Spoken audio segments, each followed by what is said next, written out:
जब तक अनुज और अनुपमा आमने सामने बैठ के बात नहीं करेंगे तब तक रिपीट टेलीकास्ट का सस्पेंस चलता रहेगा। मतलब आज भी वही था जहां अनुज श्रुति को बोलेगा मेरी एक मीटिंग है, इंपॉर्टेंट मीटिंग है, तो बोलेगा तुम अपना काम बताओ मैं चलती हूँ। तो श्रुति पैदल चलती है और अनुज जाता है अनुपमा से मिलने। अनुपमा वहां से निकलते बोलती है मैं जो कर रही हूँ सही कर रही हूँ या जो करने जा रही हूँ उसका कुछ उल्टा हो जाएगा। अनुपमा वहां पे वेट करती है, अनुज सामने से आता है, दोनों कुर्सी पे बैठते हैं बात करने के लिए, पर श्रुति वहीं आसपास होती है। तो ये तो ठहरी एपिसोड के एंड की बात। अब बात करते हैं मेन मुद्दे की।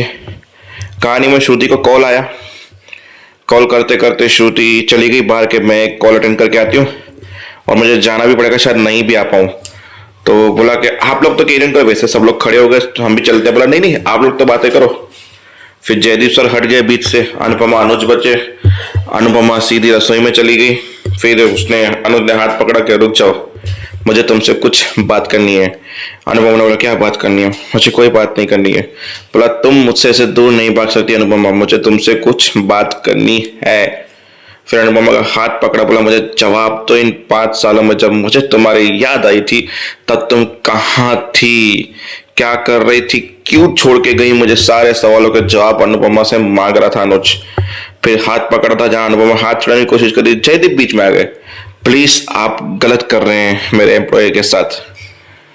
फिर अनुज ने खुशी खुशी अनुपमा का हाथ छोड़ दिया। अनुपमा रसोई में चली गई। वहां पे एक कांच था जहां पे अनुज अपने स्टाइलिश गोगल्स पहन के अनुपमा के हाथ के ऊपर यूं कांच के ऊपर हाथ रख के बैकग्राउंड में गाने बज रहे थे। फिर स्लो मोशन में अनुपमा रो रही थी, स्लो मोशन में अनुज पलट के जा रहा था और सब कुछ यही हो रहा था। फिर अनुपमा ने अपना काम काज शुरू कर दिया रसोई का, मतलब आज ओपनिंग थी तो वही सब कुछ काम किया। फिर अनुज घर पे पहुंचा तो श्रुति ने बताया छोटी को कि भाई आज लोग हम जोशी बहन से मिले, तुम्हारे पापा भी जोशी बहन से मिले, फाइनली इतने दिनों के बाद मीटिंग की और हमने हमारी शादी के कैटरेंस उसको सौंप दी और अच्छे से अच्छा खाना वो बनाएगा और हमारी शादी में इनवाइटेड भी होगी। बोला क्या पॉप्स उनसे मिले? बोला हाँ पॉप्स उनसे मिले। फिर उन्होंने कुछ कहा नहीं आपकी शादी के बारे में? बोला नहीं वो तो बहुत खुश थे। उसने हाँ बोला पर एक्चुअली में वो पार्टिसिपेट भी करती पर उनकी तबीयत अभी इतनी ठीक नहीं है तो वो पार्टिसिपेट कर पाए, इस वजह से उन्होंने लिस्ट में से अपना नाम निकाल दिया है। तो बस अब हमारी शादी में वो जरूर आएंगी जब ठीक होंगी। तो हमने बोल दिया तो सारा शादी का कामकाज वही संभालेंगे। अच्छा शादी का कामकाज भी वही संभालेंगे? उसको शादी के बारे में पता चल गया आपके? बोला हाँ पता चल गया है। अब चलते शाह हाउस की ओर जहां वो पाकी वकील को फोन करिए कि जो अधिक ने मुझे नोटिस भेजा है उसका मुंह तोड़ जवाब मुझे देना है। तो आप क्या कर रहे हो? फिर बात समझाती है कोर्ट तक बात जाए इससे पहले कोर्ट के बाहर सुलह कर लो क्योंकि तुम्हें सुलह करने की ही बारी आएगी। बाबूजी ने भी बोला सब लोग वहीं पे वही सलाह दे रहे थे। बोला मुझे किसी की सलाह की जरूरत नहीं है। बोला कोर्ट तुझसे या अधिक से सवाल नहीं पूछेगा, ईशानी से सवाल पूछेगा उसको किसके साथ रहना है और जिस हिसाब से तू ईशानी के साथ बिहेवियर करती है, बर्ताव करती है, उस हिसाब से ईशानी अधिक का नाम लेगी तो तुम्हारी टाई टाई फिश वहीं पे हो जाएगी। इसलिए बेटर यही होगा कि अधिक को फोन करो और सुलह करने की बात करो। भले साथ में मत रहो पर एक पेरेंट्स बन के रहो, उसमें तुम लोगों की भलाई होगी।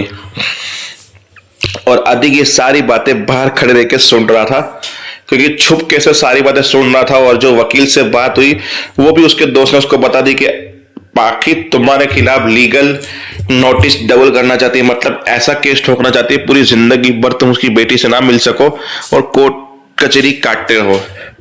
बोला थैंक यू और ऐसे ही अपडेट देते रहना मुझे। मतलब अधिक पाखी के साथ बैठ के डबल गेम खेल रहा है। अब इसमें अधिक जीतेगा या पाखी जीतेगा वो तो आने वाला वक्त कोर्ट बताएगा क्योंकि अब वनराज ने बोला मेरी बेटी तो नहीं सुन रही, मुझे अधिक वैसे पसंद तो नहीं है पर मैं बात कोर्ट तक लेने नहीं जाना चाहता, इसके लिए अधिक को यहाँ पे बुला के सुलह करने की सोच रहा हूं मैं। तो वनराज अधिक को बुलाएगा और आमने सामने बैठ के सुलह करेगा इस मैटर के बारे में।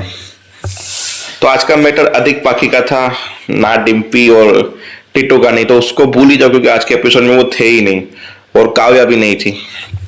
चलते हैं वापस वहां पे जहाँ सुनने बोला आपने मेरा प्रॉमिस तोड़ दिया ना, आप मिलेंगे अनुपमा से?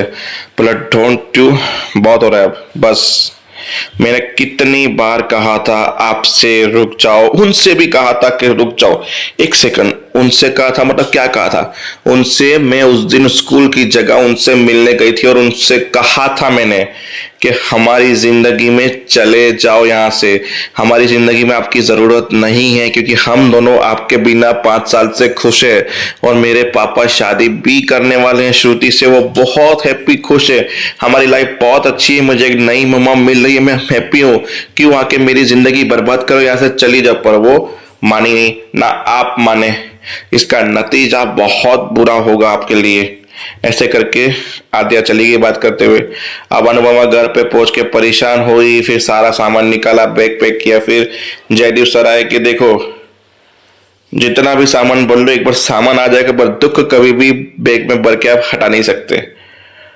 वैसे पर्सनल मैं पूछूंगा नहीं, पर आज जरूर मैं पर्सनल लाइन क्लोज करूंगा। क्या आप खुद से भाग रही हैं या अनुज कपड़िया से भाग रही हैं? अगर अनुज कपड़िया से भाग रही हैं तो कब तक भागेंगी और कौन से शहर में भागेंगी? इसलिए जवाब देना जरूरी है। और क्यों छोड़ा था आपने? बोला उनको तकलीफ थी, उनकी खुशी के लिए मैंने उनको छोड़ा था, बाकी उन्होंने मुझे प्यार, मोहब्बत, सम्मान, इज्जत सब कुछ दिया था, किसी चीज की कमी नहीं की थी। पर मुझे ऐसा लगा कि वो मेरी वजह से हर रिश्ते में दब रहे हैं और एक बार उन्होंने बोला तो मैं समझ गई, इसलिए फिर मैंने उनको उनकी हाल पे छोड़ दिया। बाकी ऐसा कुछ नहीं था हमारे बीच में। तो फिर जयदीप से समझाते और वहीं पे एपिसोड खत्म होता है। तो देखते हैं कि आगे अब जयदीप सिर्फ कौन सी पट्टी पड़ेंगे जो अनुपमा अनुज से मिलने के लिए रेडी हो जाएगी।